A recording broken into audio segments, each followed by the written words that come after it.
Drive out of any major city late at night, and the streetlights eventually give way to a thick, swallowing mist.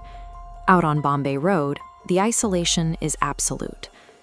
Arjun took the job because the alternative was worse.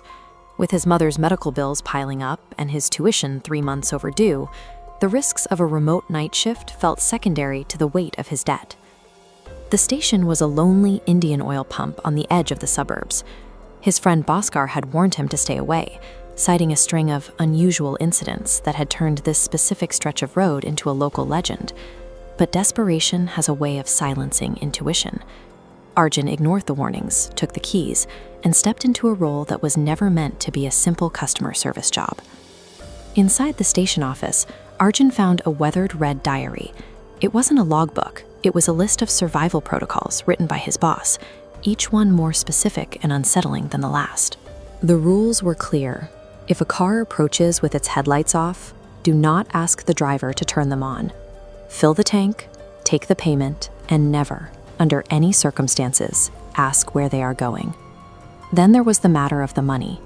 If a customer handed over bills that felt unnaturally cold, they were to be quarantined immediately in a rusted tin box, kept separate from the night's legal tender. The final protocol was a lockdown. At 3 a.m., the doors were to be bolted and the curtains drawn. If a car horn sounded in the lot after that hour, the diary warned that a mistake had already been made, and there was no way out. These weren't standard operating procedures. These were boundaries, designed to maintain a fragile peace with something that didn't belong in the daylight. The first break in reality arrived in a dark Alto. It rolled up to the pump in total darkness, its engine nearly silent. When Arjun approached, a voice from the shadow of the cabin demanded a full tank. As the tank clicked full, a hand reached out of the window to pay. It wasn't skiven muscle, but a collection of pale, brittle bones. The money it held was freezing, as if it had been pulled from a deep freezer. Terrified, Arjun retreated to the office. There, taped near the mirror, he found an old clipping from 1998. It detailed a horrific pileup on Bombay Road, involving a bus and several cars. There were no survivors. The skeletal hand, the freezing money, the outdated currency, it all aligned with the date of the crash. The pump was the final stop on an unfinished journey. For these victims, the night of the accident had never actually ended. At 3 a.m., the station's power failed. The silence of the highway was replaced by the sound of dozens of engines idling and the low murmur of a crowd gathering just outside the office door. The diary's warning was clear: keep the curtains closed. But the sheer volume of the commotion outside was too much. Arjun reached for the fabric, pulled it back just an inch, and looked. The lot was filled with dark, hovering silhouettes. They had no faces, only eyes that glowed like green radium. The moment Arjun peered through the glass, every single one of those eyes locked onto him. Then the horn of the dark Alto blared, a long, deafening signal. It was a trigger. The shadow figures surged toward the office, no longer indifferent travelers, but a mob focused entirely on the person who had just acknowledged their presence. The office shook under the force of their hammering. Arjun's phone rang. It was Bhaskar, but when he answered, he didn't hear his friend.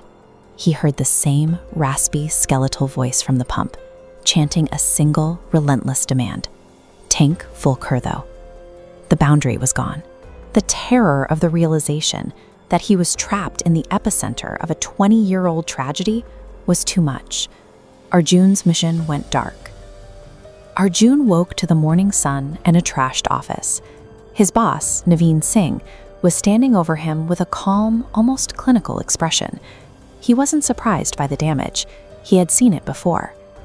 When a journey is cut short, the mind creates a loop, a psychological reset attempting to finish its final task every single night. For the 1998 victims, this station is where the loop resets. They don't know they're dead. They only know they need fuel. The rules in the diary were a way to maintain that delusion.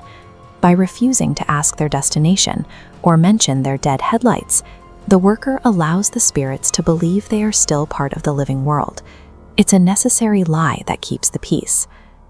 When Arjun looked through the curtain, he forced the ghosts to confront the truth of their situation. The violent assault wasn't an act of malice. but the chaotic reaction of souls suddenly realizing they were lost in time.